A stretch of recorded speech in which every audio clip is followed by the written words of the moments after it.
नमस्कार नमस्कार, मेरा नाम है राजीव कुमार बजाज एनआर के भी और मैं हूं इस वक्त प्रदीप दामबिया जी के साथ नेशन नाउ पर। प्रदीप जी नमस्कार। नमस्कार सर, नमस्कार। और आप सब लोगों को जय हिंद, जय महाराष्ट्र, जय भवानी, जय शिवाजी, वंदे मातरम। वंदे मातरम। भारत माता की जय, जय हिंद। जय Hind. To all of viewers in China, ni hao, to all of viewers in Japan, konnichiwa. Pradeep ji. Habari yako jambo to our viewers in East Africa, South Africa, the continent of Africa, wherever they speak Swahili. Wherever they speak Swahili. And to all of viewers in Kerala, swagatam. To all of viewers in Tamil Nadu, vanakkam. So Pradeep ji, that thing has started all over again, is it? Congress says it was vote chori. Is the election commission, there is one election commission जीती है, किसी और ने कुछ और बोला, कुछ और बोला, ये क्या चल रहा है यार? I mean, very very frankly, I mean, on the one hand, Sharad Pawar साहब says कि जो 10,000 रुपए आपने जमा कराए हैं अकाउंट्स में गैर कानूनी तरीके से, इलेक्शन कमीशन को मना करना चाहिए था आपको, और दूसरी तरफ से आप बोल रहे हैं वोट चोरी हो गई। तो मतलब क्या है क्या एक्चुअली? वो 10,000 रुपए जो जमा कराए गए मुख्यमंत्री विकास योजना के तहत, क्या वो जिम्मेवार हैं इस इतनी बड़ी जीत के लिए, जैसे कि लाड़की बहना योजना जिम्मेवार थी महाराष्ट्र की जीत के लिए, या फिर वोट चोरी? What is it? I can't figure this out. What do you think? I mean it was a जबरदस्त फाइट तो किए, हर रैली तो पब्लिक से भरा हुआ था। दोनों राहुल गांधी जी, तेजस्वी यादव जॉइंट रैली जो था, we saw huge crowd ji, huge crowd, but the huge crowd voters में तब्दील नहीं हुआ। It is not translated into votes for them, and BJP has micro managed Yes. the entire elections, like they always do. When we talk about Haryana, everybody says Haryana was rigged, but they did fantastic micro planning, micro management of votes as per the smallest caste-based, sections of the society, and got them all together. And the same thing has been done where Bihar is concerned. Bihar में आप देखो किस प्रकार से पासवान जी के गुट को साथ में लिया, मांझी जी के गुट को साथ में ले लिया, you got नीतीश कुमार जी के, तो ऑल दी ओबीसीज, अति बैकवर्ड, पिछड़ा, सबको साथ में लेके जिस कास्ट इक्वेशंस एक फॉर्मूला बना के जीत। बट बहुत ऐतिहासिक थिंग है, चीज ये है कि मोदी साहब ने कहा कि कास्ट बेस्ड पॉलिटिक्स खत्म हो गया बिहार में। He says this election results only give one thing, that caste based जो पहले पूरे बिहार में ये होता था कि कास्ट बेस्ड इलेक्शंस होता है, दैट सीन इज ओवर। ये होकर खत्म हो गया। और जो MY है, MY जो मुस्लिम यादव वोट्स, हमेशा यही कहा जाता था कि लालू जी के पार्टी को मिलेगा, तेजस्वी जी के पार्टी को मिलेगा। आज मोदी जी के माध्यम से यह ऐलान कर दिया गया कि MY यानी महिला और यूथ, ये डिसाइडिंग फैक्टर है। That's right. महिला सशक्तिकरण का जिस प्रकार से उन्होंने जबरदस्त काम कर लिया, 7,500 crores इनिशियली सैंक्शन किए महिलाओं को। But that's what we said, Pradeep ji. As soon as that announcement was made, we said very, very clearly Yes, you said that the NDA is going to win by landslide. Money in the bank means votes in the EVM. That's Exactly. it. बिल्कुल, बिल्कुल। There's no other choice. I know it's unfair, but what the hell? Life is unfair. And the opposition should have been more clever. They should have been cleverer. At least smarter. That's what I think. Do we have our guest with us? I think we've got a great panel of guests. The proverb that always say everything is fair and love and in war. Love, war and elections. Can we go to our guests, please? Do we have any guests? जी, अरे नमस्कार sir. नमस्कार sir. नमस्कार sir. Shyam Kumar जी। श्याम कुमार जी कैसे हैं? नमस्कार sir बढ़िया, आप कैसे हैं सर? बहुत बढ़िया, बहुत बढ़िया। श्याम कुमार जी, ये तो बताएं कि क्या वास्तविकता में वोट चोरी हुई है, या ये वो 10,000 रुपए का कमाल है जो एक एक के अकाउंट में चला गया? क्योंकि वो जो 10,000 रुपए जब दिए गए, उसका एक्सपीरियंस हम लोग महाराष्ट्र में कर चुके हैं कि 7,500 रुपए महिलाओं के, BPL महिलाओं के, बिलो पॉवर्टी लाइन महिलाओं के अकाउंट्स में डाले गए, और उसके बाद इसी तरीके का रिजल्ट आया महाराष्ट्र में, और वैसा ही कुछ हुआ है बिहार में। तो क्या ये वोट चोरी है, या ये वो 10,000 रुपए का कमाल है, या फिर जैसा कि मोदी जी बोल रहे हैं कि पूरा कास्ट इक्वेशन वगैरह अब सब खत्म हो गया बिहार में, बिहार को विकास चाहिए? अब आप बोलें सर प्लीज। नहीं, एक बात आपको यहाँ पहले बताऊं कि जो कास्ट पॉलिटिक्स वो करते हैं, जो कास्ट की पॉलिटिक्स मतलब कास्ट बेस्ड डिस्क्रिमिनेशन करते हैं। पहले मैं आपको कुछ बैकग्राउंड में एक दो बात बता दूं। जी बोलिए सर। और कास्ट पॉलिटिक्स जो है, पॉलिटिसाइजेशन जो कास्ट होता है, उसमें जो समाज के जो हाशिए पर जमात हैं, लोग हैं, वर्ग है, उनको हिम्मत साहस देने का काम करते हैं, उनको आगे बढ़ाने का काम करता है। वो जो असर्सन होता है, वो पॉलिटिसाइजेशन कास्ट होता है, वो पॉजिटिव होता है। तो ये बात समझिएगा कि जो हम लोग का जो काम है वो सामाजिक न्याय का काम है। जैसे कास्ट सेंसस जो अभी होने वाली है, तो आप फिर उसको हटा दीजिए, क्या जरूरत है? जब कास्ट का मामला खत्म हो गया तो फिर क्यों यही बीजेपी लेड एनडीए तो कास्ट सेंसस ला रही है, जिसका संघर्ष हमने किया था। सामाजिक आर्थिक सर्वेक्षण हुआ 22 से 24 में, इसका संघर्ष 20-30 साल पहले हमारे नेता ने किया। तो कहने का मतलब है कि पहले इस नैरेटिव को पहले साफ क्रिस्टल क्लियर पिक्चर में देखना पड़ेगा कि जो सोशल जस्टिस की जो बात जो लोग करते हैं, जो हम लोग करते हैं, वो इंडियन सोसाइटी तो ऐसा नहीं कि यहाँ पर कास्ट बेस्ड डिस्क्रिमिनेशन नहीं होता है। इसका मतलब तो बात ही खत्म हो गई, क्यों कर रहे हैं कास्ट? तो आपको पता लगाना है कि किस वर्गों में क्या उनके सामाजिक पिछड़ेपन का, आर्थिक पिछड़ेपन का, गरीबी का क्या कारण है। लेकिन ये तो बताइए श्याम कुमार जी, ये तो चलो बात हो गई, लेकिन ये तो बताइए कि वास्तविकता में हुआ क्या? ऐसा नतीजा कैसे आ गया? हाँ, मतलब अब आपका सवाल ऐसा हाँ। परिणाम, बाप रे बाप। मतलब वेरी फ्रैंकली ये लग रहा था कि एनडीए जीत रही, आई बी वेरी फ्रैंक, लेकिन ये भी लग रहा था कि हर बार की तरह जैसे पिछले 3 चुनाव में हुआ है, RJD will emerge as the single largest party. Single largest party अभी भी तेजस्वी यादव जी की होगी, लग ऐसा रहा था। अब क्या आपसे गलती हो गई कि कांग्रेस को ज्यादा सीट आपने दे दी, या कांग्रेस के साथ गठबंधन कर दिया, क्या हुआ? अब वो बताएं श्याम कुमार जी प्लीज। देखिए, एक बात यहाँ बहुत क्लियर मैं कर देना चाहता हूँ कि कोई भी जब पावर रिवर्ट करती है सत्ता में, तो इसका मतलब है कि विकास के मायने पर सारे काम उसने कर दिए हैं। मेरा कहना है कि विकास का जो मॉडल है, डबल इंजन का सरकार है। हालांकि आज कहना, मैं ज़्यादा डिबेट में आज जाना नहीं चाह रहा हूँ, चूंकि आपने सवाल छेड़ा है इसलिए मैं बोलना चाहता हूँ कि इसका मतलब बिहार में अब कोई समस्या नहीं है।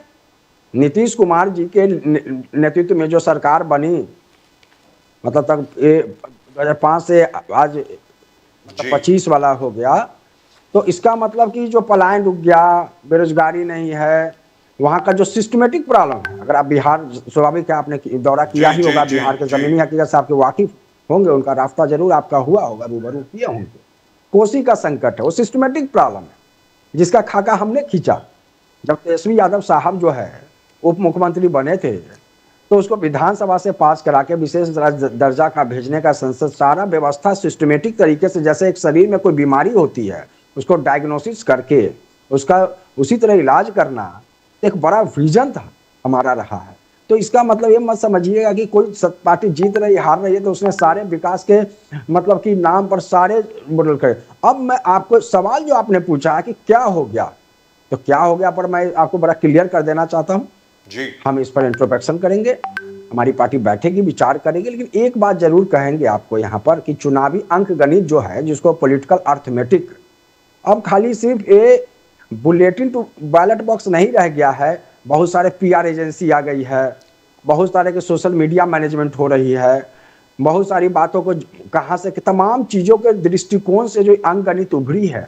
आप 10,000 की बात कर रहे थे, आप देखिए सुचिता की राजनीति को अगर आकलन करते, उसके तर्क के तराजू पर आप लीजिए, तो चुनाव के एंड वक्त पर इसको मतलब देना इतना मुनासिब वाजिब है। आप, मैं समझता हूँ मीडिया के बड़े सीनियर साथी हैं, वो तर्क के तराजू पर आप दोनों साथी कुछ तौल लीजिए, इस पर मैं अभी कुछ नहीं कहूंगा। बट श्याम कुमार जी, मोदी जी का कहना है कि MY फैक्टर खत्म हो गया, मुस्लिम यादव फैक्टर खत्म हो गया। अब M यानी महिला और Y मायने यूथ, महिला एंड यूथ, महिला सशक्तिकरण की तरफ मोदी जी आगे बढ़े। 7,500 करोड़ पहले दिए, उसके बाद कहा 1 करोड़ लखपति दीदी बनाएंगे, 1 करोड़ लखपति दीदी बनाएंगे, 1 करोड़ नौजवानों को नौकरी देंगे, यूथ को एम्प्लॉयमेंट देंगे 1 करोड़। तो क्या जो यूथ एंड महिला फैक्टर मोदी जी जो कह रहे हैं कि one of the turning factors, किस प्रकार से देखते हो श्याम कुमार जी आप? मैं तो बड़ा आपके पत्रकारिता को सलाम कर रहा हूं, और मैं भी I feel very energetic the way you present, I like it. And उसी तरह से मैं एक बात बताऊं आपको, महिलाओं की जो दुर्दशा अभी हुई है, अभी सारे चैनल पर, कल मैं देख रहा था, मैं भी कई चैनल पर आपके लोग साथियों के साथ था, कि महिलाओं ने नीतीश कुमार जी को वोट दिया है, शराबबंदी हुई है, बहुत लोकप्रिय। लेकिन शराबबंदी की हकीकत आप बिहार में जाके देखिए, what is the fact and figure on the ground. तो जो आप ये महिला और यूथ की जो बात कर रहे हैं, बात की, हालांकि मैं इस सब पर आज आना नहीं चाह रहा हूँ, लेकिन आप चूंकि सवाल पूछेंगे तो हमको बोलना पड़ेगा। तो आप बताइए, युवाओं के नौकरी किसने दिया? 5 लाख एक झटके में। उस व्यक्ति का नाम है तेजस्वी यादव, ये जानिए। जी। और महिलाओं को जो जीविका दीदियों की बात हो रही है, मैं आपको बताना चाहता हूं कि जीविका दीदियों ने जो कोरोना पैंडेमिक में जो काम ऐतिहासिक किया, सामाजिक सहयोग किया, आज उनके जो संकट थे उसको समाधान का जो खाका खींचा तेजस्वी यादव साहब ने। तो कहने का मतलब है कि अब देखिए, जो पार्टी जीत गई है, अब कुछ भी कहे उस पर मुझे आगे नहीं कहना है। लेकिन आप अगर सवाल पूछेंगे तो एक उसका सैद्धांतिक और वैज्ञानिक जवाब आपको जरूर मैं, जो मेरी समझ है, देना चाहूँगा।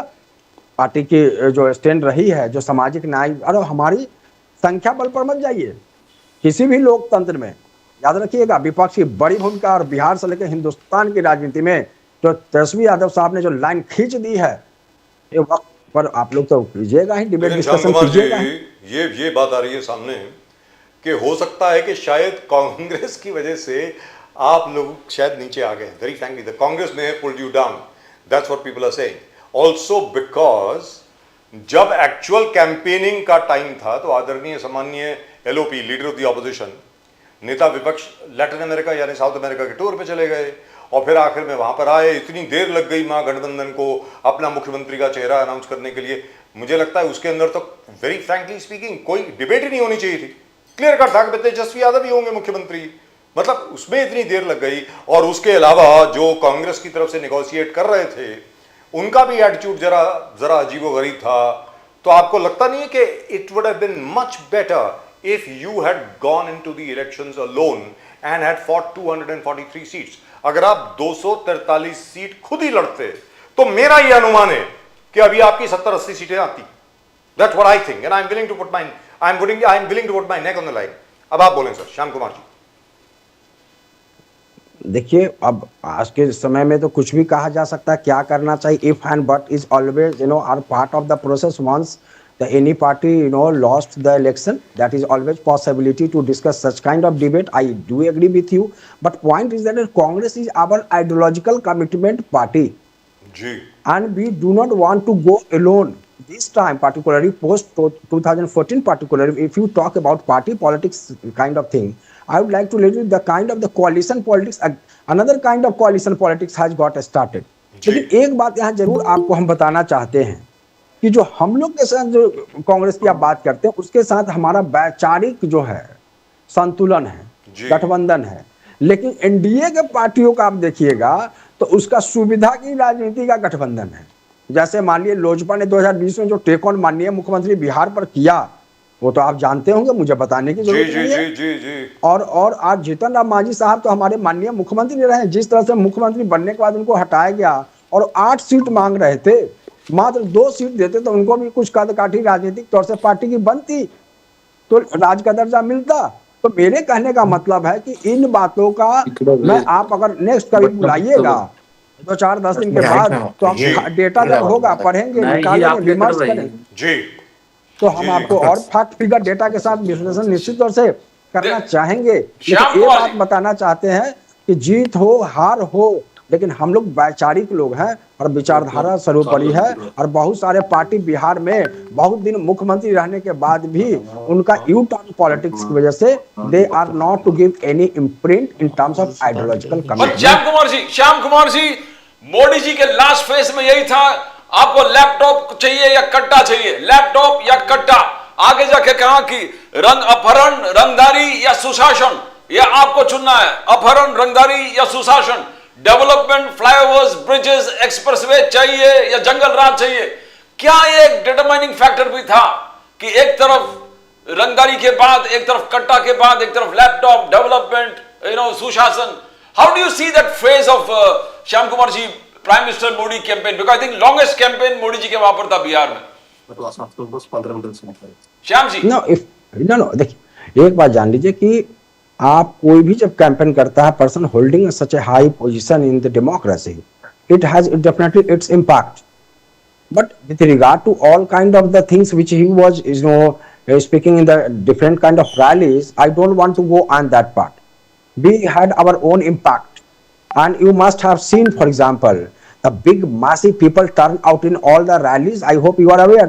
When Honorable Prime Minister went to Patna, even chief minister does not come. Yes. जी, लेकिन एक Does चीज है not श्याम come- कुमार जी, ये बात हमने बार बार पूछी है कि यार आरजेडी की रैलीज में इतने ज्यादा लोग थे, इतनी भरमार थी, और फिर भी हार गए। ये कैसे हो गया? वो लोग सिर्फ क्या देखने को आए थे आपको, वोट डालने को नहीं आए। वो लोग जो थे सिर्फ तेजस्वी यादव जी की जय जयकार करने के लिए आए थे, और जब वोट डालने का टाइम आया तो वही वोट क्या भारतीय जनता पार्टी को चला गया? श्याम कुमार जी, देखिए, इस पर कुछ भी मैं अभी कहना मैं जल्दीबाजी समझूंगा, जी लेकिन एक बात आपको जरूर बताना चाहूंगा बोलिए सर। कि एसआईआर के मसले पे जो अब इलेक्शन कमीशन ऑफ इंडिया जो कंडक्ट 12 राज्यों में और यूटी में करने वाली है, उसमें आधार कार्ड भी एक मतलब डॉक्यूमेंट होगा। जी। वो संघर्ष का क्रेडिट आरजेडी को जाता है। इसका मतलब कि जो संख्या बल आई है, उस संख्या के आधार पर हमारे संघर्ष को, हमारे योगदान को कमतर नहीं आंका जाना चाहिए। ये मैं आपको बताना चाहता हूं। और हम लोग वैचारिकी हमारा सबसे बड़ा मतलब कि प्रतिबद्धता है। और बिहार की राजनीति में जो सामाजिक ना हिम्मत साहस हमने दिया, जो अभी थोड़ी देर पहले हमने बताया है, वो मतलब अप्रत्याशित है। उसके बारे में आप Wonderful. विकल्प बिहार So let me के welcome Lakshman Saji Saab of the Bharatiya Janata Party joining us from Nashik, and Mr. Prashant Jagtap of the NCP, Sharad Pawar. Gentlemen, thank you very much for I joining just us. want to ask one thing to Wonderful to have you on the show. Jay Pradeep ji, you want yes, to yes, ask something? एक चीज मुझे पूछना था। महिला सशक्तिकरण के बाद श्याम जी, मोदी जी हमेशा करता रहा कि महिला को सशक्त करना है, जो भी उन्होंने किया कार्यक्रम। जो तेजस्वी जी ने टॉडी लीगलाइज करने की बात की, toddy, I we want to legalise toddy, क्या वो नेगेटिव इंपैक्ट महिलाओं पर चला गया कि यहां नशाबंदी है, दारू टोटल बंद है, और क्या एक दरवाजा खुल रहा है नशाबंदी की तरफ जब टॉडी को आप लीगलाइज करने की बात कर? Was it, what do you think that it was one of factor? Shyam Kumar ji, sir, एक बात मैं बताऊं, बिहार में शराबबंदी की जमीनी हकीकत के जिसको जो सोशल ऑडिट आप करवा लीजिएगा, बिहार जिन नशा से मतलब अछूता रहा है, जिसमें सूखा नशा को बोलते हैं, ऐसा सुनने में आता है जी कि वहां पर कई तरह के नशा का दुष्प्रभाव है। ये महिला चाहे माँ हो, बहन है, उनके घर में, परिवार में जो युवा इसके चपेट में है, मतलब वो अब तो इसकी परीक्षण करेंगे, जांच करेंगे, तब पता चलेगा। आप वर्चुअली कोई कुछ भी कर रहे हैं, Right, sir. उसके लिए स्वतंत्र है। So let me go to Lakshman Saji साहब। लक्ष्मण साजी साहब, बड़े दिनों के बाद आपके दर्शन हो रहे हैं। Thank you so much sir for coming. बहुत बहुत शुक्रिया आपका सर। नमस्कार नमस्कार नमस्कार सर, जय श्री राम। और Prashant Jagtap ji, welcome to the show for the first time. Thank you so much sir. You are here along with Shyam Kumar Saab of the RJD, who has also come on the show for the first time. We are really and truly happy. Lakshman Saji साहब, सो मुबारक हो, अभिनंदन आपका। Bharatiya Janata party की जबरदस्त जीत हुई JDU के साथ। धन्यवाद बजाज साहब, नंबियार साहब, धन्यवाद। क्या बात है सर। सहयोगी जो दोनों प्रवक्ता है उनको भी नमस्कार। जी जी। तो लक्ष्मण साहजी साहब, इसका श्रेय आप किसको देते हैं? एक तो आप बिहार की जनता को देंगे, चलो वो तो ठीक है, हो गया, लेकिन वास्तविकता में क्या हुआ? लोग तो बोल रहे हैं वोट चोरी हुआ, ईवीएम में गड़बड़ हुआ, एसआईआर में गड़बड़ हुआ। अब आप बताएं लक्ष्मण साहजी साहब, ये सब गड़बड़ करी आपने? जी अब मैं चर्चा शुरू करने से पहले जी मैं आपके सामने एक बात रखता हूं कि आज का जो दिन है 15 नवंबर है। जी है 15 नवंबर ये हमारे भगवान बिरसा मुंडा जी का जन्मदिन है। जी है, दुरुस्त बात है। 150 साल हुए सार्धशती महोत्सव उनका हम मनाने जा रहे हैं, जिन्होंने स्वतंत्रता के पहले आंदोलन में बहुत बड़ा योगदान दिया था, लोगों को जागरूक किया था, और बहुत बड़े आंदोलन में उनका रूपांतर उन्होंने किया था लोगों के जज्बात का। जी 1875 में उनका जन्म है और 1900 में उनका जो कारावास में उनको खाने में जहर मिलाकर उनकी मृत्यु है। जी यह बहुत हमारे लिए रांची जेल सदमे में। वाली और भावभीनी जी बात है। रांची की जेल में। जी हाँ। उनको जन्मदिन पर 150वां जन्मदिन है। सार्धशती महोत्सव हम पूरे आदिवासी गौरव दिन के उपरांत पूरे भारतवर्ष में मनाने जा रहे हैं। जी जी उनको अभिवादन करते हैं। दूसरी बात, सब यही बात है, जैसे 150 साल बिरसा मुंडा जी को, भगवान जी को हुए हैं, उसी तरह पिछले हफ्ते में 7 नवंबर को हमारा जो राष्ट्रगीत है वंदे मातरम, उसको भी 150 साल हो रहे हैं और उसका भी सार्धशती महोत्सव हम पूरे भारतवर्ष में मनाने जा रहे हैं। जो चर्चा को हम करने जा रहे हैं उसके लिए ये दोनों भी बातें मैं उसके साथ में जोड़ना चाहता हूं। और तीसरी बात ऐसी है कि आने वाले यही नवंबर महीने में 26 नवंबर को संविधान गौरव दिन हम मनाते हैं। वंदे मातरम को सार्धशती, भगवान बिरसा मुंडा जी के सार्धशती और संविधान गौरव दिन जो 26 नवंबर को जो आ रहा है जी। अभी जो संविधान की बातें चल रही है, संविधान सबको कब याद आता है? जब इनका पराभव जब होता है तो संविधान याद आता है। से संविधान का सम्मान नहीं, संविधान का सम्मान हमेशा होना चाहिए। 24 आवर हर रोज संविधान का सम्मान होना चाहिए। तो लक्ष्मण साहू जी साहब अभी बात कर लें। जिन्होंने 50-60 साल इतने बुरी तरह से कुचला है, वो आजकल संविधान को दिन ब दिन याद करते हैं। संविधान को कैसा अपमानित किया, इसके सैकड़ों उदाहरण हमारे सामने है। कोर्ट के कितने नतीजे माने हैं, कितने तरह से कैसे सभा संसद चलाई है। सो सर, बिहार में आपने ब्रह्मास्त्र संविधान के किया। ऊपर संविधान का जो संविधान का नाम लेने का और हमारे जो व्यवस्था के पूरे मानक है सरकार के, जो भारतीयता के, उनको पूरे बदनाम करते इधर उधर घूमने का, ये ठीक नहीं है। जिस तरह से बिहार की बात कर रहा रहे है, जिस तरह देश की उन्नति हो रही है, देश की प्रगति हो रही है, जिस तरह से विदेश में देश की चर्चा हो रही है, इसके बारे में सोचकर हमको चलना चाहिए। आज अभी जो बिहार का रिजल्ट जो आया है, बिहार के रिजल्ट के बाद भारतीय जनता पार्टी और एनडीए जिस तरह से सामने गए चुनाव को, सब कितनी मेहनत से, इतने कार्यकर्ताओं ने मेहनत की है और जिस तरह से मोदी जी ने कारोबार किया है, जिस तरह से नीतीश जी ने कारोबार किया है, उसको जनता ने उसकी प्रशंसा की है। इतनी बड़ी मात्रा में हर एक सीट के लिए, हर एक कॉन्स्टिट्यूंसी के लिए, हर एक जो मैनिफेस्टो का जो है, हर एक बात के लिए इतने लोगों ने मेहनत की है, उसको समय दिया है और हर एक को जनता का उसके ऊपर विश्वास बैठा है कि ये कर सकते हैं। इसलिए जो नतीजे सामने आए हैं, जो रिजल्ट आया है, इसको अनदेखा करना नहीं चाहिए। जनता की क्या राय थी ये इसमें सामने आई है। जिस तरह से कैंडिडेट दिए गए, जिस तरह से प्रचार यंत्रणा हुई और जिस तरह से नतीजे आए हैं, तो इसका पूरा स्टडी करके अब फिर इन्होंने वोटिंग के ऊपर, वोट चोरी का नाम लेकर जो बदनाम करने जा रहे हैं, उसके ऊपर सोचना चाहिए। जरा अपने गिरेबान में झांककर जनता का विश्वास हमारे ऊपर से क्यों उड़ गया है, जनता का विश्वास क्यों कम हो गया, इसके बारे में सोचना पड़ेगा इनको सबको। साहू जी साहब, इसलिए साहू जो विजय मिली है, साहू जी साहब, ये विजय साहू जी साहब, मोदी साहब का कामों के ऊपर मिली है, ये तो मानना पड़ेगा। मोदी साहब, नरेंद्र मोदी साहब, प्राइम मिनिस्टर साहब का कहना है कि कास्ट इक्वेशंस बिहार में खत्म हो गया। अब बिहार का चुनाव कास्ट बेस्ड नहीं होगा, कास्ट के ऊपर नहीं होगा, मोदी साहब का कहना है। मोदी साहब आगे से कहता है MY मुस्लिम यादव, वो इक्वेशन खत्म हो गया।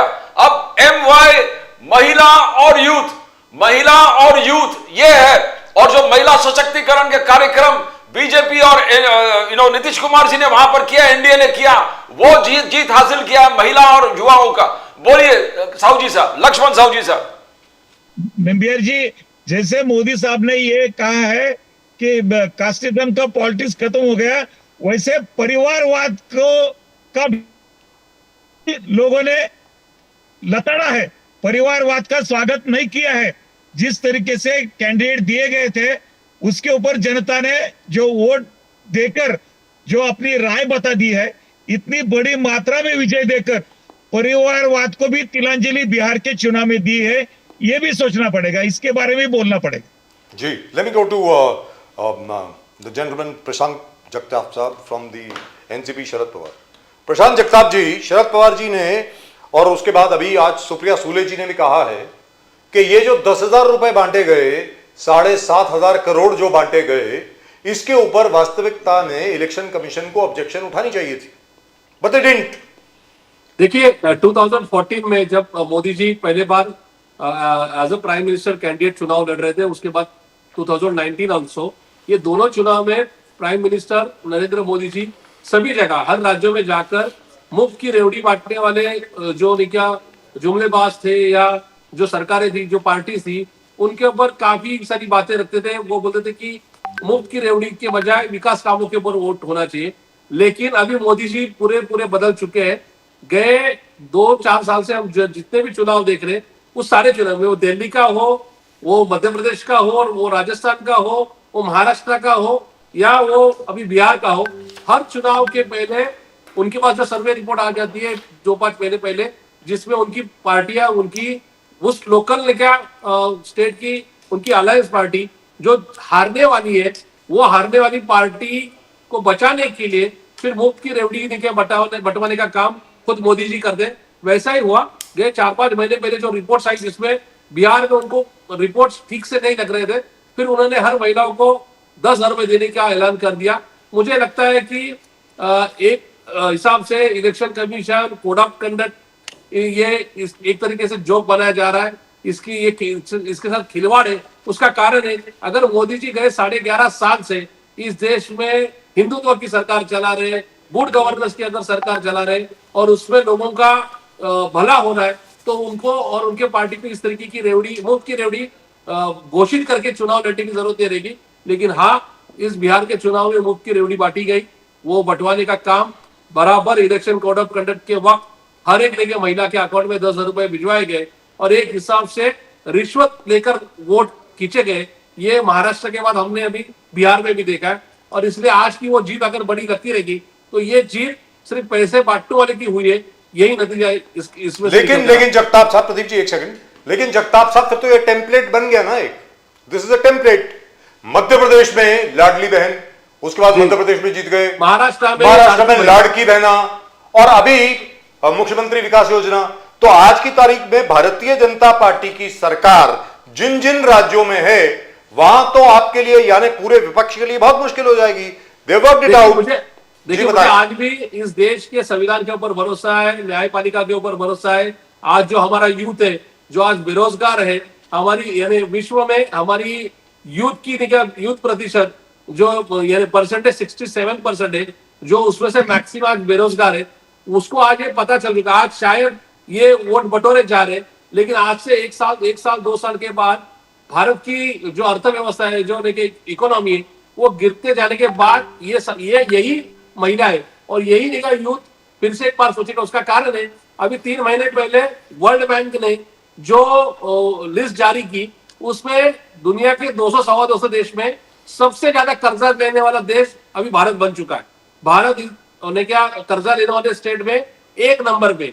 यानी आज जो रेवड़ी बांटी जा रही है, वो रेवड़ी कर्जा लेकर बांटी जा रही है। ये जब यूथ को और वो महिलाओं को समझ में आएगा, तब वो महिला ये सोचेगी कि हमारा देश कल मुसीबत में आने के पहला इस जो नेता ठीक से काम करेगा, जो रोजगार देगा, जो महंगाई कम करेगा, जो जाति धर्म के जो फसाद नहीं करवाएगा, हम उसको वोट करेंगे। लेकिन शायद आज ये वातावरण धुंधला है, उसी वजह से लोग पैसे लेकर या इस तरीके की लाडली बहन या अलग अलग योजनाओं से पैसे लेकर उस सरकार को वोट कर रहे।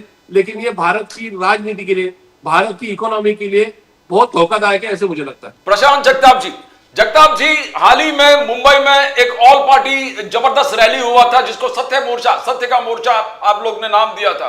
शरद पवार साहब उसमें बहुत एक्टिव थे। पवार साहब आगे जाकर कहा कि ये एक रेवोल्यूशनरी मूवमेंट है, वोट चोरी का जो सिलसिला है, मूवमेंट है, रेवोल्यूशनरी मूवमेंट है। शरद पवार साहब ने इस वोट चोरी का मूवमेंट को संयुक्त महाराष्ट्र मूवमेंट से तुलना किया। ही इक्वेटेड दैट विद संयुक्त महाराष्ट्र मूवमेंट।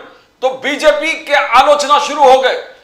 संयुक्त महाराष्ट्र मूवमेंट एक अलग मूवमेंट था, इतने बड़ा बलिदान का मूवमेंट को आप एक छोटे मोर्चे के साथ किस प्रकार से तुलना, how do you see that? देखिए, जैसे महात्मा गांधी जी ने चले जाओ आंदोलन, उसी के साथ अहिंसा आंदोलन घोषित किया था, उसी तरीके से ये रिवॉल्यूशन अभी आना बाकी है। लेकिन इस तरीके का आंदोलन अगर उभर कर आएगा उसका कारण है, मैं तो 2024 में लास्ट ईयर मैं महाराष्ट्र विधानसभा का एक कैंडिडेट था, मुझे करीबन 1,28,000 वोट मिले और मैं 7,000 वोटों से हारा। हमने जब छानबीन की, गए 4 महीने पहले हमने एजेंसी लगाई, तब उस एजेंसी में यह पाया गया कि हमारे लोकसभा के चुनाव 2024 के जून में उसके नतीजे आए, और जो अक्टूबर नवंबर में हमारे विधानसभा के चुनाव हुए, जो असेंबली के चुनाव हुए, जिसमें मैं 7,000 वोटों से हारा हूं, 7,100, उसने क्या असेंबली में, उस कॉन्स्टिट्यूंसी में 73,200 बोगस नाम, जिनके नाम मल्टीपल है, 2 बार 3 बार 4 बार उनके नाम वहां पे रजिस्टर करवाए गए। ये लास्ट डेट 2 महीने में हुआ, चुनाव घोषित होने के वक्त हुआ। यानी कहीं ना कहीं इलेक्शन कमीशन बीजेपी या बीजेपी के अलायंस को मदद दिलवाने के लिए, उनको जितवाने के लिए काम कर रहा है। ये तो मैं तो उसका एक बड़ा एग्जाम्पल हूं। मैंने तो ये सारे एविडेंस हाईकोर्ट मुंबई को यहाँ पे सबमिट कर दिए, और ये बात सही है कि इलेक्शन कमीशन आज भी गलत तरीके से बीजेपी को मदद कर रही है। हम तो उसी, यानी हम तो कोई एक इलेक्शन कमीशन को भी नहीं, क्या सिर्फ टारगेट नहीं कर रहे। इलेक्शन कमीशन तो यानी ईवीएम मशीन, वीवीपैट में दोषी है ही है, उसी के साथ वोटर लिस्ट में भी दोषी है। लेकिन इसी के साथ जिस तरीके से प्राइम मिनिस्टर आज की दुनिया में 2025 में वो 80 करोड़ जनता को मुफ्त का राशन भेजते, यानी 80 करोड़ जनता आज भी खुद कमाने लायक नहीं है। इस तरीके की जो राजनीति रख रहे, जिस तरीके से महाराष्ट्र में लाडली बहन के नाम पे 1,500 में दिए जाते, पहले सारी जो वुमेन्स थे सारी औरतों को दिया गया, और उसके बाद जब सरकार के समझ में आया ये हमको संभलने वाला नहीं है, तो आज उसमें करीबन 50 लाख महिलाओं के नाम वहां से माइनस किए गए, उनको इस योजना से बाहर किया गया। वही बिहार में हाल होगा।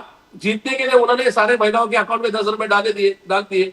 अगले 2-3 महीने में ये सारे लिस्ट में कटौती आएगी, ये मैं दावे के साथ डंकी की चोट पर आपके साथ। I want to ask you Prashant Jagtap ji, आप कन्विंसिंग हो, पूरे देश महाराष्ट्र देख रहा है कि एनसीपी शरद पवार सब कन्विंसिंग है, मगर क्रिकेट जब होता है तो सब एक साथ आ जाते हैं।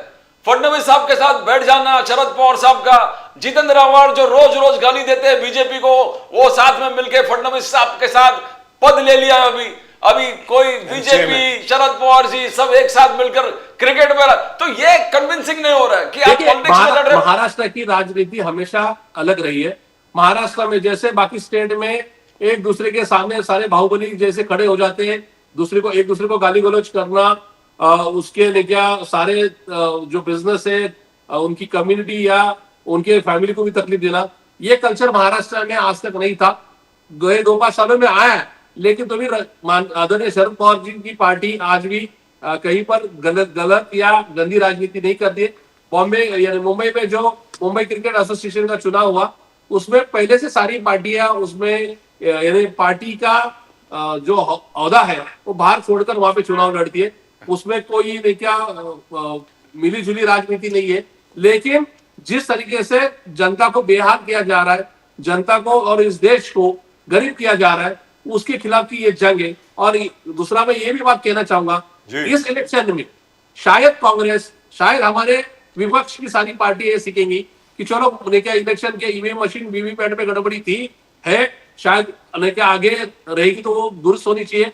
वोटर लिस्ट में गड़बड़ी है तो वो दुरुस्त करने के लिए रास्ते पर आना पड़ेगा। लेकिन उसी के साथ आगे आने वाला तमिलनाडु का चुनाव, आगे आने वाला उत्तर प्रदेश का चुनाव, आने वाला पश्चिम बंगाल का चुनाव, इसके लिए अगर बीजेपी को अगर वहां पे क्या धूल चटा दिए, तो उसके लिए आपकी अलायंस यानी हमारी अलायंस 2 महीना इलेक्शन घोषित होने के पहले, जैसे बीजेपी ने वहां पे हवाई मार्च पार्टी हो, बीजेपी हो, चिराग पासवान जी की पार्टी हो या नीतीश कुमार जी की पार्टी हो, इनका जो गठबंधन था वो गठबंधन या उनकी जो अलायंस थी वो उन्होंने पहले ही घोषित कर दी। हमारी जो गठबंधन वहां की थी वो लास्ट मिनट तक चली। उसी के साथ बीजेपी ने जिस दिन इलेक्शन चुनाव यानी वहां पे कोड ऑफ कंडक्ट लगा, इलेक्शन का ऐलान हुआ, उसके दूसरे या तीसरे दिन उन्होंने फर्स्ट लिस्ट जारी की। हमारे जो इंडिया अलायंस की पार्टी ने यानी नॉमिनेशन के लास्ट डे तक यानी वो आखिरी लिस्ट जारी नहीं की थी। इस वजह से ये सबक मिला है कि अगर आपको बीजेपी को धूल चटानी है, अगर ये गलत काम करने वाले पार्टियों को घर बिठाना है, तो उसके लिए अलायंस में कितने सीट्स ज्यादा मिलेंगे कम मिलेंगे, उसके बजाय So let me go to Shyam Kumar जी। जी, वो दुरुस्त टाइम बात। बीच में घोषित करती है So let's ask और him। कैबिनेट में जल्दी घोषित करनी। श्याम कुमार जी, ये कहा जाता है कि जहां तक भारतीय जनता पार्टी का सवाल है, भारतीय जनता पार्टी का तो डेडिकेटेड कैडर है ही, उसके अलावा राष्ट्रीय स्वयंसेवक संघ के स्वयंसेवक, उसके अलावा विश्व हिंदू परिषद, उसके अलावा बजरंग दल, ये सब लोग काम करते हैं सर। और जैसा अभी अभी जगताप साहब ने बोला कि हम लोग बहुत देर कर देते हैं, यानी ऑपोजिशन जो है, नॉन बीजेपी पार्टी जो है, वो बहुत देर कर देती है अपने कैंडिडेट्स अनाउंस करने में, अलायंस का मैनिफेस्टो क्या रहेगा, किस चीज पे हम लोग जो है कॉन्सेंट्रेट करेंगे। फॉर एग्जाम्पल ये भी कहा जा रहा है कि राहुल गांधी जी को कहा गया था कि भैया वोट चोरी को इतना बड़ा मुद्दा मत बनाओ, क्योंकि किसी को समझ में नहीं आ रहा है बिहार में, कुछ और कोई मुद्दा लीजिए। क्या ये बात ठीक है सर? तेजस्वी यादव जी और राहुल गांधी जी की क्या ये बात हुई थी कि भाई वोट चोरी के मुद्दे को लेकर के बहुत ज्यादा हमको समर्थन नहीं मिल रहा है? Is that correct Shyam Kumar ji? जो संवैधानिक संस्थाओं को लेके कुछ सवाल हाल के दिनों में जो उभरे थे जी, उसके लेके विमर्श रही है, और उस सारे मैटर को, मसले को माननीय सर्वोच्च अदालत में है, सारे लंबित मामले हैं, खासकर SIR को लेके। तो मतलब ये नहीं है, हम लोग का संघर्ष बेमानी नहीं है, मैंने आपको बताया है। और आप इन बात को समझिए कि अब तो खैर आज चूंकि रिजल्ट का पहला दिन है, इसलिए मैं ज़्यादा कुछ इस पर नहीं कहना चाहता हूँ, लेकिन जितने भी सवाल हमने उठाए हैं वो बिल्कुल संवैधानिक और एक लोकतांत्रिक प्रक्रिया के तहत उठाए हैं। और देखिए, हमारा गठबंधन वैचारिक गठबंधन है, उसमें एक सकारात्मक प्रक्रिया है, लोकतांत्रिक प्रक्रिया है, कई बार समय लगता है, सबको सम्मान देना, साझेदारी का गठबंधन है। तो इसमें तो ऐसा नहीं है ना कि जहां पर आपस में सिर फुटअव्वल है।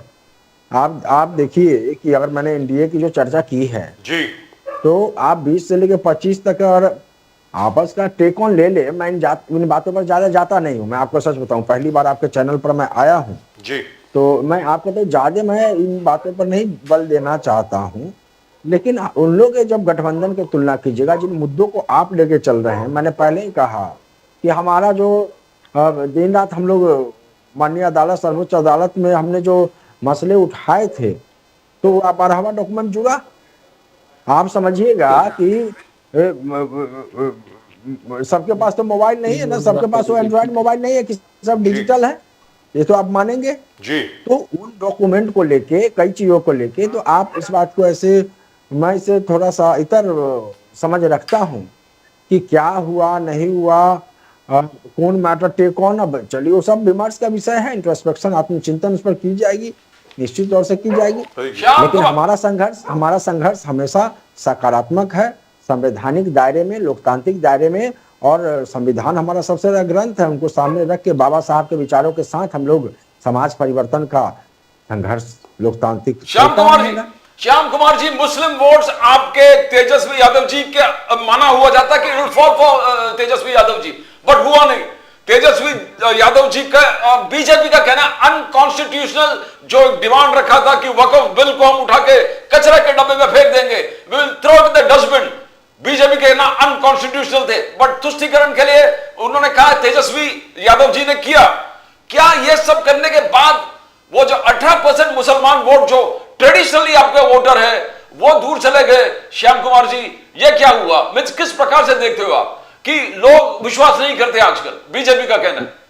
नहीं, अब आज के डेट में बीजेपी के पक्ष में जो रिजल्ट आए हैं तो कुछ भी कहने के लिए स्वतंत्र है, लेकिन मैं एक बात बता दूं कि जो हमारा वैचारिक दर्शन है उसमें सामाजिक न्याय, सोशल जस्टिस है, सेकुलरिज्म है और सोशलिज्म है। तो उन वर्गों की हमने सभी पार्टी में, अगर संगठन में देखे तो सभी स्तर पर भागीदारी, हिस्सेदारी दी है, हक हकूक़, मान सम्मान दिया, विधानसभा, विधानमंडल, राज्यसभा में। तो इसलिए ऐसा नहीं है, अब अंक गणित जो चुनावी परिणाम के अंक गणित है उसको तो विमर्श होगा, लेकिन ऐसा नहीं, हम लोग सभी वर्गों की नुमाइंदगी करते हैं और भागीदारी, हिस्सेदारी को सुनिश्चित करते हैं, सबका सम्मान करते हैं। तो अब तो वोट शेयर को देखे तो कोई कम नहीं है, वोट शेयर तो अच्छा है आपका। वक्फ बिल को अभी भी आप आंदोलन के रूप में देखे कचरे के डब्बे में फेंकेंगे आप, श्याम कुमार जी?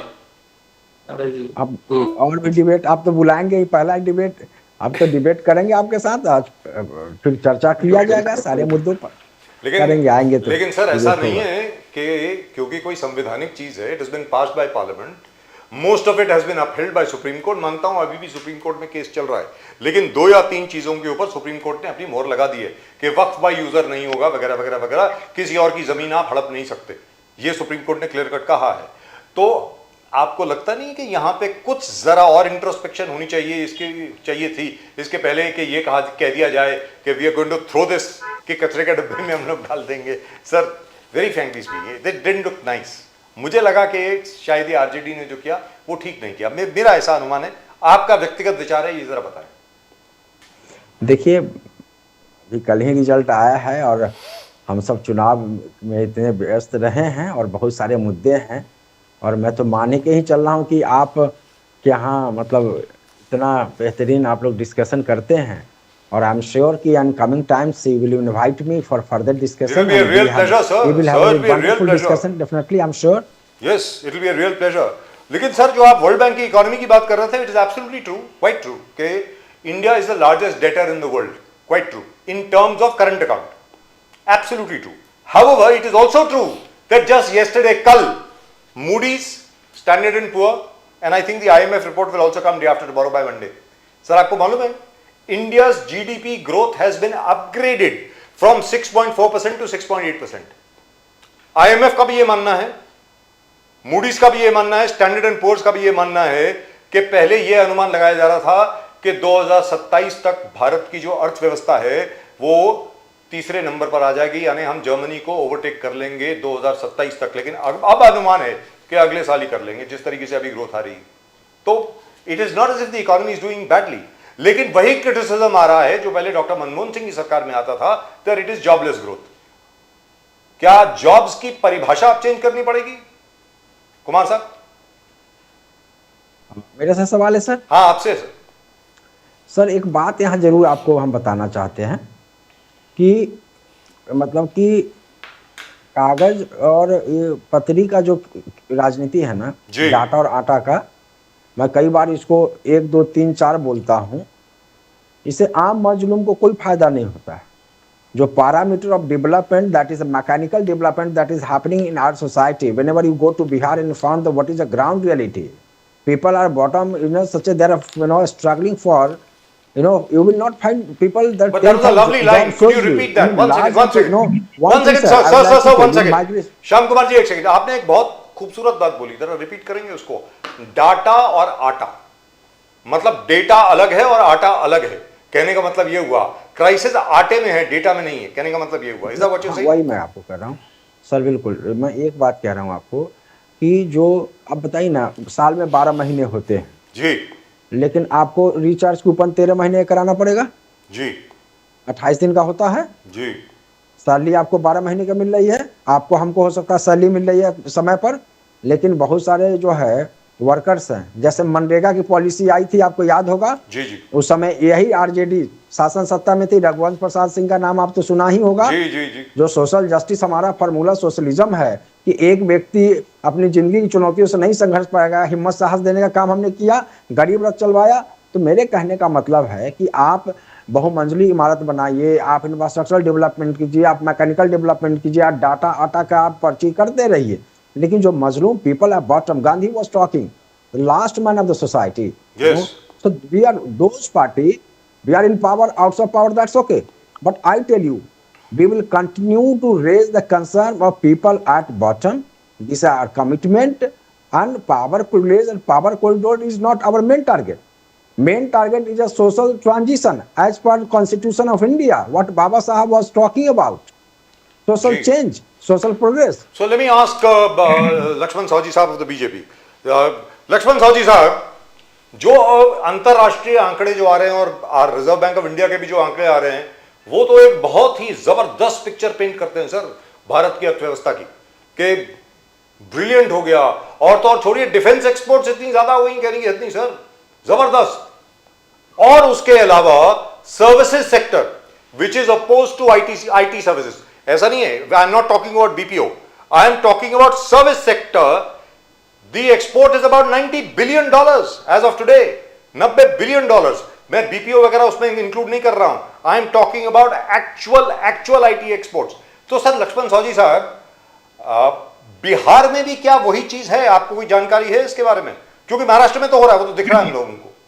फौजी साहब, बात ऐसी है, मैं अभी नासिक से बात कर रहा हूँ। पिछले महीने यहाँ नासिक में जो हमारा HAL का यूनिट है, अच्छा, defence, yes, Hindustan aeronautics limited का, जी, हिंदुस्तान वहाँ एरोनॉटिक्स राजनाथ लिमिटेड, सिंह जी आए थे।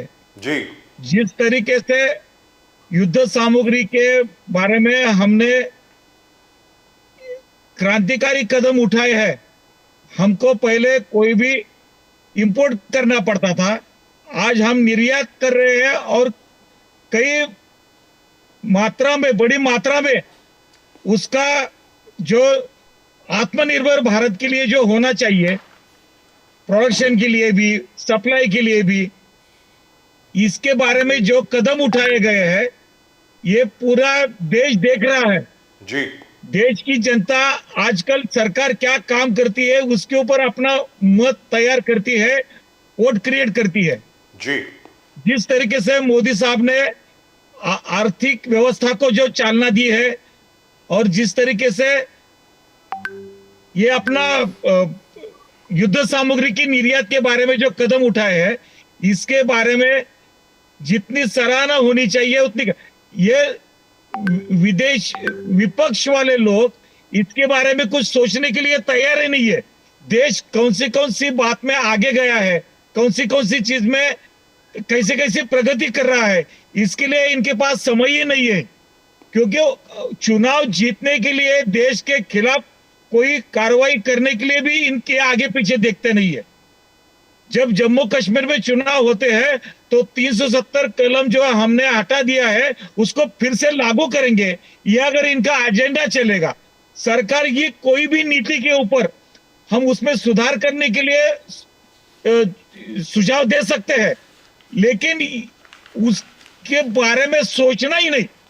जी और सिर्फ विपक्ष का जो रोल अदा करना है वो सिर्फ राजनीतिक दायरे में करने का है। विकास के मामले में कोई भी बात, जितने रास्ते के काम कैसे चल रहे थे, जो उनका स्पीड था, जो क्वालिटी थी, उसमें कितना बदलाव हुआ है। एयरपोर्ट कितने हुए हैं, एम्स कितने हुए हैं, हर एक बारे में जो इंफ्रास्ट्रक्चर जो डेवलपमेंट हुआ है, हर एक काम के बारे में, कोई भी अस्पताल के बारे में, दवाओं के बारे में, किसान के बारे में, फर्टिलाइजर के बारे में जितने सुधार हुए हैं उसकी चर्चा विपक्ष करता ही नहीं है। Right. उनको श्याम कुमार जी, सिर्फ राजनीति करने की और उससे सबसे बड़ा खतरा जो हमारी राष्ट्रीय नीति है, भारत के संविधान के ऊपर चलती है, उसको अनदेखा करके जो राष्ट्रद्रोह करने वाले जो घटक है उनका सम्मान करना। श्याम कुमार जी, श्याम कुमार जी को जाना है सर, लक्ष्मण साहू जी किले के ऊपर का, उसके बारे में सोचकर, क्या उसके बारे में निंदा विपक्ष वाले करते हैं? उनमें कौन कौन सहभागी है? पुलवामा के बारे में इतने बड़े बड़े बयान उन्होंने दिए, कितना खतरनाक इरादा वहां के लोगों का। जो हम एजुकेशन अच्छे पढ़े हुए डॉक्टर भी देश के खिलाफ जो काम कर रहे हैं, उसमें जो आतंकवाद फैलाने की अभी भी प्रयास कर रहे हैं, उसके बारे में विपक्ष को सर एक सेकंड बस सर, श्याम कुमार जी को जाना है। योजना करते हैं लक्ष्मण साहू जी साहब, उसके साथ में एक सेकंड आपके पास वापस आता हूं सर। श्याम कुमार जी, क्या 1 सेकंड जी, योगी आदित्यनाथ जी ने जिस प्रकार से आके बिहार में कहा कि लालू यादव जी ने अडवाणी जी के रथ को रोका, लालू यादव जी अगेंस्ट राम टेम्पल, लालू यादव जी और तेजस्वी यादव पूरे इंडिया अलायंस अगेंस्ट शबरी के मंदिर के खिलाफ है, वाल्मीकि जी के मंदिर के खिलाफ। This angle of communalism didn't work for BJP. किस प्रकार से देखते हो? इट वॉज वेरी सरप्राइजिंग जो वहां पर जिस प्रकार से योगी आदित्यनाथ जी ने कहा। How do you see that? साहब देखिए, हमारे जो साजी साहब, मैं 2 मिनट बैठे हुए हैं, साहू साहब श्याम कुमार जी से पूछ लें, इसके बाद मैं आपके पास आता हूं। 2 मिनट श्याम कुमार जी। नहीं, इसमें देखिए, बीजेपी पर जो सवाल कर रहे हैं कि तमाम जो उनके नेता चुनाव में जाते हैं तो वो लोग चुनाव मोड में ही रहते हैं सालों भर।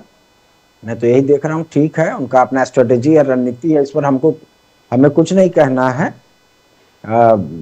लेकिन जो लॉ एंड ऑर्डर की सिचुएशन रही बिहार में, बता रहे थे हमारे साथी, जी बिहार में लॉ एंड ऑर्डर की सिचुएशन, यार 1 साल की घटना आप निकाल लीजिए, जिलावार निकाल लीजिए, बिहार की राजधानी का निकाल लीजिए, तो आपको पता चलेगा कितना सुशासन रहा। जी तो नेताओं का जाना आना जाना, उनका प्रभाव से, चूंकि रिजल्ट उनके परिणाम उनके पक्ष में है, तो आप सारी बातें पॉजिटिव वो कहने के लिए स्वतंत्र है, उसमें हमें कुछ नहीं कहना है। लेकिन इतना हमें जरूर कहना है कि बिहार की सम्मानित जनता का जनादेश, आदेश और समर्थन 90 से आज तक भी हमें मिलता रहा है, और एक बड़ी संख्या मिलता रहा है। वोट शेयर के अगर आप किसी दिन डिबेट करें तो उस पर हम लोग भी आप अपनी पक्ष रखने का कोशिश करेंगे, वो कम नहीं है। जी तो जोड़ तोड़ की सरकार बना के सरकार चलाना बिहार में रणनीति का हिस्सा है, और यू टर्न पॉलिटिक्स, सुविधा की राजनीति, ठीक है, उसमें कई बार हम लोग आप किसी ने बड़ा अच्छा फरमाया है, किसी ने अच्छा कि उसके पैर में छाले हैं, जरूर वसूलों पर चला होगा, तो बहुत सारी बातें हैं, उसका कितनी चर्चा की जाए, ठीक है। अब देख आगे फिर हम लोग अपना But congratulations to you, Shyam Kumar ji, in spite of the fact that you haven't got enough seats. The number of seats you've got is quite low, but your vote share is the highest in Bihar. It's at 22.75%. The BJP has got a vote share of just about 20.90%, but the only difference is you fought almost on 150 seats, they fought on 202 seats. But all the same, your vote share hasn't come down. आपका vote share पहले शायद 24% के करीब हुआ करता था, अभी कोई 22% कुछ है, and it is the highest, very frankly, so congratulations on that. I have been told you have to go, मुझे कहा गया है कि आपको शायद जाना है, but thank you very much for joining us on the show. It's been a great pleasure, sir, to hear from you, and we hope to see you again very soon. Thank you, sir. No, definitely, sir. I'll come, and I find too, sir, young person talking to you such a pleasure, Thank you, and sir. I feel very honored. And thank you. Thank you. sir. नमस्कार sir, जय हिंद। साहू जी साहब, मुझे आपसे पूछना था कि शरद पवार साहब ने संयुक्त महाराष्ट्र मूवमेंट का तुलना वोट चोरी मूवमेंट से कर दिया। मुंबई में सब पार्टी मिलकर एक वोट चोरी के खिलाफ सत्य मोर्चा में राज ठाकरे साहब थे, उद्धव जी थे, शरद पवार साहब, कांग्रेस। तो बीजेपी का कहना कि संयुक्त महाराष्ट्र आंदोलन बहुत बड़ा विशाल आंदोलन था। आप इसको, आपका क्या कहना? मुझे मालूम है आपका खून खौल रहा है, बोलिए साहब। जिन लोगों को इतिहास की जानकारी नहीं है वो लोग इसके बारे में थोड़ा बहुत सोचेंगे। जिनको इतिहास जानते हैं, संयुक्त महाराष्ट्र का आंदोलन में कौन कौन सहभागी थे, क्या क्या उसमें मुद्दे थे, अभी इन्होंने जो दल चलाए हैं खुद के, वो कानून के तौर पर चलाए नहीं है, इसलिए इनको निशान भी गया है और पार्टी भी गई इनके हाथ से। ये संविधान के दायरे में कभी काम करना जानते नहीं है, संविधान का इनको सम्मान करना नहीं है, सिर्फ सत्ता के मस्ती में इतने मशगूल हो गए थे कि इनको स्वार्थ के अलावा और भ्रष्टाचार के अलावा इनको कोई दिखाई नहीं दिया था जी। ये बड़े दूसरे संविधान का नाम लेकर, संयुक्त महाराष्ट्र के आंदोलन का नाम लेकर, ये खुद की सबकी जो गलतियां की है 50 साल में, उसको वो ढकना चाहते हैं, बाकी कुछ भी नहीं है। क्या संबंध है दोनों बात का? वोट चोरी का क्या मामला है? जब लोकसभा का चुनाव हुआ और ये जीत गए, तो जब वोट चोरी का हमने आरोप नहीं किया था। अगर वो कानून के तौर पर वोट चोरी बता देते हैं तो बात अलग है। कोई संबंध नहीं है किस बात का। ये कोर्ट में ये मामला टिकता नहीं है, कोई आधार नहीं है, कोई सबूत नहीं है, और सिर्फ बवाल खड़ा करने का और लोगों का ध्यान अपनी गलती के ऊपर से दूसरी जगह हटाने का, ये इतना ही काम चालू है, बाकी कुछ भी नहीं है। लेकिन कुछ भी लक्ष्मण साहू जी साहब, शरद पवार जी के आरोप में कुछ भी तथ्य नहीं है। लक्ष्मण साहू जी साहब, एक और सवाल है, आप इसके बारे में जरा रोशनी डालें। क्या है कि मध्य प्रदेश में लाडली बहना, यहां पर लाड़की बहना, वहां पर मुख्यमंत्री विकास योजना, अब क्या है कि अब हर चुनाव में ऐसा होगा क्या सर? भारतीय जनता पार्टी की सरकारें जिस जिस राज्य में हैं, तो आप महिलाओं के अकाउंट में पैसा डाल देंगे, उसके बाद वोट तो आपको पड़ना ही है। आपको, आप तो हारोगे ही नहीं। अब तो लगता है मुझे अगले 25-30 साल तक बीजेपी हारने वाली नहीं है। अब आप बोलें सर।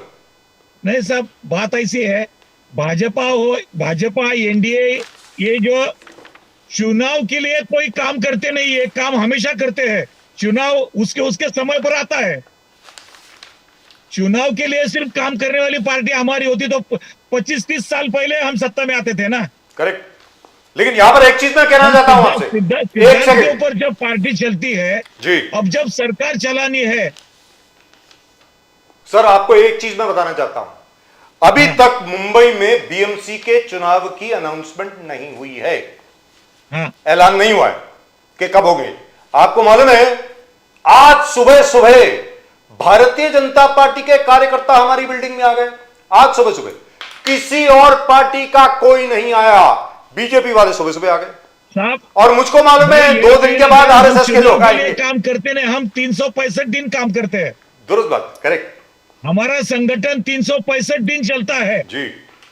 चुनाव के लिए काम नहीं करते सिर्फ हम, सामाजिक क्षेत्र में जहां जहां जरूरत है वहां वहां हमारा कार्यकर्ता हर रोज पहुंचता है। हमारे कार्यकर्ता रोज अस्पताल में जाते हैं, हमारे कार्यकर्ता पर्यावरण में रोज काम करते हैं, नदी के ऊपर काम करते हैं, हर क्षेत्र में काम करते हैं ना। तो सिर्फ वहां क्या हमेशा चुनाव नहीं, पर्यावरण में काम करने वाला कार्यकर्ता जो आज हमारा है वो क्या चुनाव के लिए काम करता है क्या? जो अस्पताल में जाता है मरीजों को देखने के लिए या कोई सहायता करने के लिए, वो क्या चुनाव के लिए थोड़ा ही जाता है? वो हमारा मानवीय व्यवहार है पहले से। दुरुस्त बात। You know, I want to ask you, Sahu ji साहब, मोहन भागवत जी, आरएसएस, मोहन भागवत जी ने कहा महाराष्ट्र यूपी में जिस प्रकार से नामकरण चेंज हो गया, बोले आक्रांतों के नाम चेंज करो, मैं समर्थन करूंगा। उनका इन्वेडर्स के नाम चेंज करो, मैं करूंगा, मैं सपोर्ट करूंगा।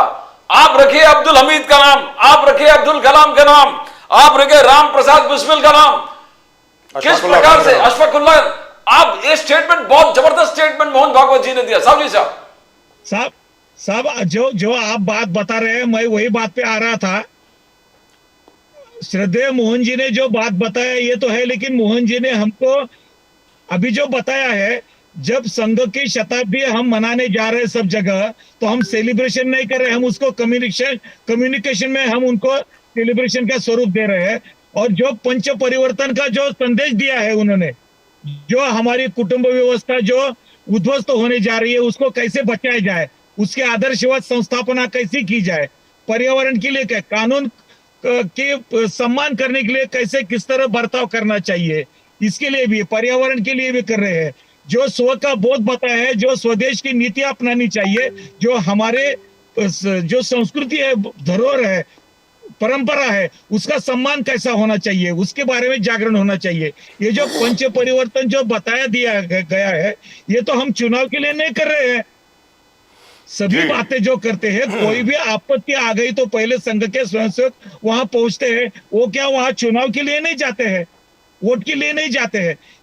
ये जो संगठन है और ये जो विचारधारा है जिसके बुनियाद पर हम चलते हैं, दूसरे दलों के पास कोई भी वैचारिक बुनियाद वहां नहीं है, कोई भी धरातल नहीं है उनके पास वैचारिक। ये पहले बार सोचना चाहिए इन लोगों ने।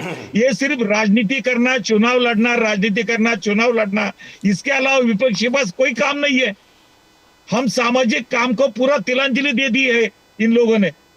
और शरद पवार जैसे बड़े बुजुर्ग नेता जब संयुक्त महाराष्ट्र का आंदोलन का नाम लेकर अपनी गलतियां ढक रहे हैं, तो क्या क्या बोलेंगे दूसरे विपक्ष के नेता लोगों को? दुरुस्त बात। लेकिन अभी सर आपसे चलते चलते ये सवाल पूछना चाहता हूं, ये पॉलिटिक्स से रिलेटेड नहीं है। नासिक में हैं आप सर, कुंभ होने वाला है, तो उसकी तैयारियां ठीक चल रही हैं सर? पूछ रहा हूं आपसे अभी तक, क्योंकि मैं गया नहीं। बात ऐसी है, कल आज 15 तारीख है, 13 तारीख को हमारे मुख्यमंत्री देवेंद्र जी फडणवीस नासिक में आए थे जी, और सब कुंभ के जो जो काम शुरू करने हैं उसका भूमि पूजन करके जी यहाँ आए थे जी। तो जैसा प्रयाग के कुंभ का अनुभव लेकर उससे भी ज्यादा भक्तगण नासिक में आएंगे, वो सोचकर, वो समझकर तैयारी हमारी चल रही है। जो हमारा प्राधिकरण कुंभ के लिए बनाया गया है, जो मंत्रीगण है हमारे इस विषय के गिरीश जी महाजन जी के साथ, और जो प्रशासकीय यंत्रणा है, ये पूरी तरह से काम पर जुटी गई है। जो विपक्ष ने ये भी सोचना चाहिए कि पिछले 10-11 साल में जो हमारे धार्मिक और आध्यात्मिक विषय भारत में जिस तरह से उनको अनदेखा किया जाता था, उसके ऊपर आदरणीय मोदी जी ने जो ध्यान दिया है, चाहे केदारनाथ हो, चाहे उज्जैन हो, चाहे कोई भी काशी विश्वेश्वर हो, या कोई भी प्रयाग का कुंभ हुआ हो, इस तरह हमारे लोगों ने, मतदाताओं ने, जनता ने इस विषय के ऊपर ध्यान देकर पूरा वोटिंग किया है कि सरकार किस तरह से सही मायने में काम कर रही है। जी। ये भी इन्होंने सोचना चाहिए। दुरुस्त बात है प्रदीप जी। ना मोहन भागवत जी ने साहू जी साहब और एक चीज कहा कि संघ का दरवाजा सबके लिए खुला है, ये सिर्फ ब्राह्मणों के लिए नहीं है, ये मुसलमान के लिए भी है, क्रिश्चियन के लिए भी है, ईसाई के लिए भी है, मगर आपको दरवाजा के बाहर आपका वो वस्त्र उतार के आना, किस प्रकार से, ये एक बहुत स्ट्रॉन्ग स्टेटमेंट है। साहब बातें कैसी जैसी सामने आती है वैसा बोलना पड़ता है, लेकिन संघ में जातिवाद को कभी भी स्थान नहीं था। मैं 50 साल से संघ में जाता हूं, मैं जानता हूं बाहर जब जातिवाद की चर्चा निकलती है तो हमको शर्म आती है। ये पूरी तरह से समाप्त होना चाहिए इसका। इसलिए आज जो सामाजिक समरसता का पंच परिवर्तन में जो हमने जागरण का जो मुद्दा लिया है, इसीलिए लिया है साहब। जी। संघ में जातिवाद को कोई स्थान है ही नहीं है, केवल राष्ट्र सर्वोपरि, राष्ट्र के लिए क्या क्या करना है, देश के लिए क्या करना है, समाज के लिए क्या करना है, अच्छी बातों के लिए क्या करना है, संघ इसके अलावा दूसरा कुछ भी नहीं है। संघ यहाँ पर मुझे ये कहना पड़ेगा, जैसा वातावरण है इसलिए मोहन जी चर्चा में ये मुद्दे ला रहे हैं, लेकिन ये चर्चा का भी स्थान हमारे संघ में नहीं है। सही बोला तो दुरुस्त बात। जातिवाद को कोई स्थान नहीं है हमारे संघ में। और यहां पर मुझे ये कहना पड़ेगा कि अपने एक भाषण में, और अभी क्या हुआ है कि बहुत अच्छी बात ये हुई है कि पांचजन्य और ऑर्गेनाइजर ने, उन्होंने वो रील्स बनानी शुरू कर दी हैं अलग अलग। मोहन भागवत जी के जो भाषण होते हैं उसके छोटा छोटा काट काट के वो रील्स बनानी उन्होंने शुरू कर दी हैं। उसमें से एक में मैं देख रहा था, इतनी बढ़िया बात उन्होंने बोली, इतनी जबरदस्त बात बोली कि बाबर का जब हमला हुआ हिंदुस्तान में तो गुरु नानक देव जी महाराज उस वक्त जिंदा थे, और उन्होंने क्या कहा, उन्होंने यह बताया किस तरीके से बाबर ने हिंदुओं का तो नरसंहार किया ही, मुसलमानों का भी किया।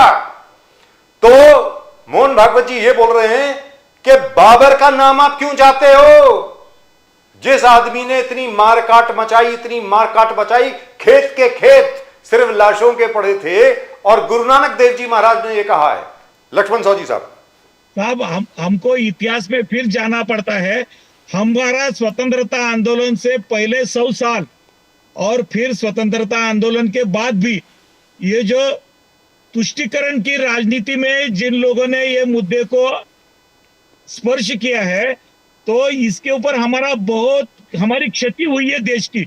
जी हुई। समाज का विभाजन हो गया, राष्ट्र का विभाजन हो गया, और अभी भी उनको मन को शांति नहीं मिली है। अभी भी देश स्वतंत्र होने के बाद आज भी हर राज्य में या कई जगह पे जो आतंकवाद का समर्थन करने वाले हमारे विपक्षी दल के नेता है, उनको इसके बारे में झांक कर देखना चाहिए कि आज देश की जरूरत क्या है। दुरुस्त बात। ये चिंता की बात है हमारे लिए। ये मुस्लिम तुष्टीकरण कर हमारे इस चर्चा के वजह से, भारतीय जनता पार्टी सत्ता पर आने के वजह से और संघ के शताब्दी के वजह से जो विचारों का मंथन जो अभी चल रहा है, उसमें गुलाम नबी आजाद जैसे नेता आज खुलकर बोल रहे हैं कि हमारे वंशज हिंदू थे। जी। ये कभी ना कभी तो ये बातें और ज्यादा बड़ी मात्रा में होने लगेगी। करेक्ट। क्योंकि हमारे पूर्वज हिंदू थे, ये बहुत ज्यादा संख्या में जब मुसलमान लोगों को लगेगा, उनकी राष्ट्र के प्रति और निष्ठा बढ़ती जाएगी। राइट। लक्ष्मण साहू जी साहब, बहुत बहुत धन्यवाद आपका, और एक बार फिर आपको बहुत बहुत बहुत बहुत बधाई। बिहार में सबसे बड़ी जीत साहब, इतनी बड़ी जीत आज तक कभी किसी की नहीं हुई है। वहां बोलिए, कुछ बोल रहे थे आप, बोलिए। साहब इसमें जो सब कार्यकर्ताओं की मेहनत है, नेताओं का मैनेजमेंट है और विकास नीति है, ये तीनों में मुद्दे समझ लेना चाहिए। सिर्फ राजनीति करने के लिए भारतीय जनता पार्टी नहीं है। भारतीय जनता पार्टी देश का सम्मान करने के लिए एक भी मुद्दा छोड़ती नहीं है। Right, thank you very much. इसके लिए जनता हमारे साथ है, और ये बिहार के बाद में महाराष्ट्र के जो हमारे लोकल सेल्फ गवर्नमेंट के जो चुनाव होने जा रहे हैं, आप मुंबई का भी नतीजा देखेंगे और उसके बाद और पश्चिम बंगाल का भी चुनाव देखेंगे। जनता That I would like हमारे to see. साथ है या आपको इसका और साक्षात्कार होने वाला है। क्या बात। Thank you very much sir. नमस्कार, जय श्री राम, नमस्कार। जय भवानी, बहुत हर दिनों हर बाद आप आए भवानी, सौगी जय साहब। शिवाजी, हर हर महादेव, हर हर महादेव। थैंक यू सर, जय श्री राम। जय Shri Ram. Well, Lakshman Saji sir, very confident of himself. Yes, yes. And the gentleman, Mr. Shyam Kumar from the RJD, also very straight, very upfront. The gentleman from the NCP decided he would not stay for too long. Otherwise, he would have had to answer a few questions, especially with regard to Sanyukt Maharashtra. How can you compare it to a rally here? Yeah, come on.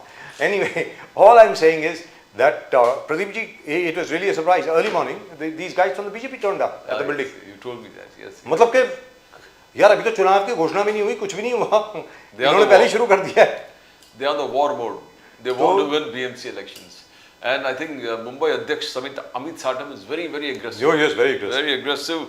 And he has got time-bound plans. I mean, एक चीज aggressive होना and have no, but he has got aggressiveness as well as plans. Well, very unfortunately, today we could not discuss the matter of the explosion in Jammu and Kashmir, where this 200 or 300 kilos of ammonium nitrate was taken from Faridabad and they took it over to Jammu and Kashmir for God knows what. Were they testing it? What were they doing? And it blew up, killing a lot of people. So that's a real tragedy. They say it is not a terrorist incident, it is an accident. That's what the police has said very clearly. Even though one particular organization has claimed credit for killing so many cops, the cops say this is not true. The police says it is absolutely untrue, it was an accident. How can you have an accident? You have to have experts to handle this kind of it's a very volatile material. It's not, it is very unstable. It can blow up any time. So, Especially anything related to fire that is flammable, you really can't take it lightly. You have to have double, kind of protection to deal with them. and what were they doing Take with it lightly. anyway? That's what I would love to know. What were they doing with it? In any event, we'll discuss that when we come back. But for today, that's just about it. और अगर आपने अभी तक channel को subscribe नहीं किया है साहब, तो आप कर लें। चैनल को अगर सब्सक्राइब नहीं किया तो please subscribe to the channel. Subscribe to the icon there and you subscribe to the fastest growing channel of the nation. Nation Now. The Nation fastest growing channel of the nation. Nation Now. And as expected, the Congress and the rest have started to blame vote chori for the huge victory of the BJP in Bihar. I wish they had come on to something else. In any event, that's it. That's all we've got for you in tonight's show. आज के show में सिर्फ इतना ही। प्रदीप जी और मेरी तरफ से आप सब लोगों को नमस्कार। जय हिंद, जय महाराष्ट्र, जय भवानी, जय शिवाजी, वंदे मातरम। Vande Mataram. भारत माता की जय, जय हिंद। Jai Hind.